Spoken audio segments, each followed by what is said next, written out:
সাপোর্টও করি না। আমরা কি ভাই, আমি আমার কথা বলছি, আমি ভাই মানুষের কাছে বাস্তবটা তুলে ধরি।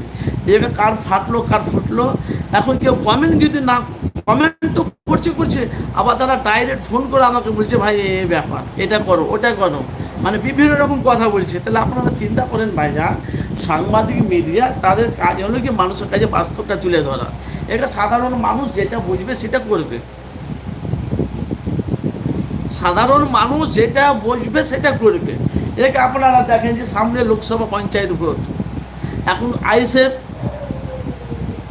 নওশাদ সিদ্দিকী যেখানে পাচ্ছে সেখানে তার মূল্যবান বক্তব্য রাখছে। কেন? ভোটের জন্য। কেন?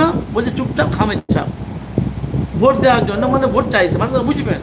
এদিকে তৃণমূল জোড়াফুল, তৃণমূলের যারা নেতা কর্মী আছে তারা কেউ কোথায় রোড শো করছে, কোথায় জনসভা করছে, কোথায় মিটিং করছে।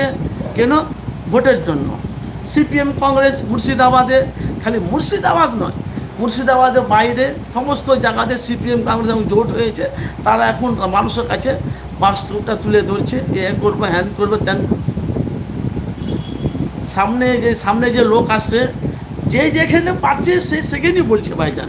তো এই জন্য আপনাদেরকে বলছি যে লোকসভা পঞ্চায়েত ভোটে আপনারা ভাই যাকে ভোট দেন একটু চিন্তা ভাবনা করে আপনারা ভোটটা দেবেন। আপনি বলবেন ভাই কেন?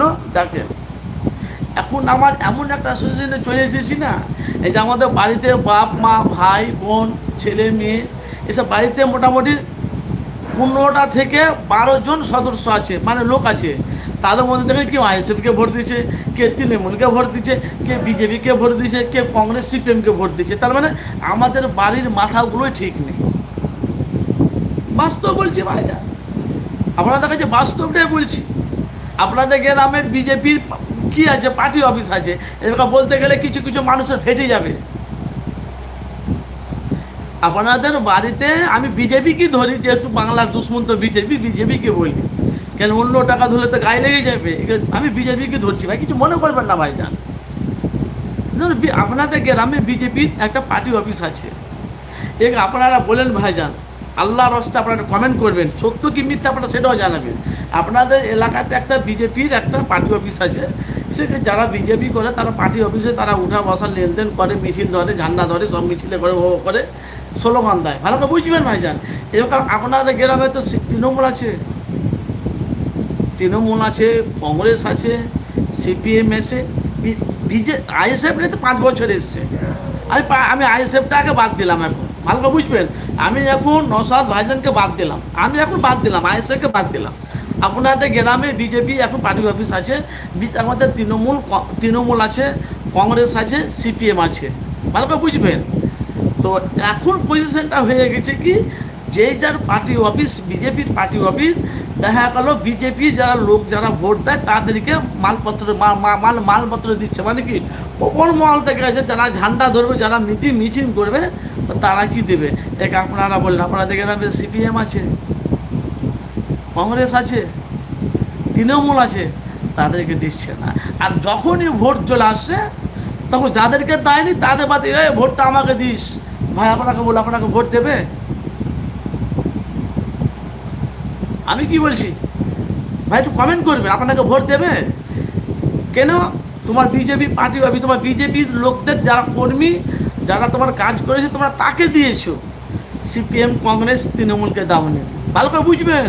আমি একটা উদাহরণ দিয়ে বুঝছি ভাইজান, উদাহরণ দিয়ে বুঝাচ্ছি। আপনাকে ভোট দেবে? তুমি 5 বছর পদে আছো, কোনোদিন মানুষের আপদে বিপদে মানুষের পাশে দাঁড়াওনি। আর যখন ভোট চলে আসে কইলে বলছি ভোটটা দিস, বলছে হ্যাঁ তোমাকে ভোটটা দেবো, যা চলে যাও না, তোমাকে আবার কাকে দেবো। আর যখনই চলে যাচ্ছে তখন এমনভাবে উল্টা ছোটো বড় গালাগালি দিচ্ছে, শুনলে মাথা খারাপ হয়ে যাবে। বাস্তব বলছি ভাইজান, এই যে রাজনীতিক কালারটা না, একদম ভাইজান আলাদা। আমি আপনাদেরকে বলিনি রাজনীতি, সেটা আপনারা করে, সেটা আপনাদের ব্যাপার। কিন্তু ওই রাজনীতি করো ভাইজান, যে রাজনীতি করতে গেলে আল্লাহ রসুল খুশি হয়। আপনি রাজনীতি করেন সেটা আপনার পার্সোনাল ব্যাপার। ওই রাজনীতি করো যে রাজনীতি করতে গেলে মানুষ সুখে থাকে। ওই রাজনীতি করো যে রাজনীতি করতে গেলে মানুষ শান্তিতে থাকে। ওই রাজনীতি করো যে মানুষে একতা হয়ে ভালোবাসা মিল মহব্বতে থাকে, ওই রাজনীতি করো। আর এখনকার রাজনীতি খালি বাঁশ দেওয়ার জন্য খালি রাস্তা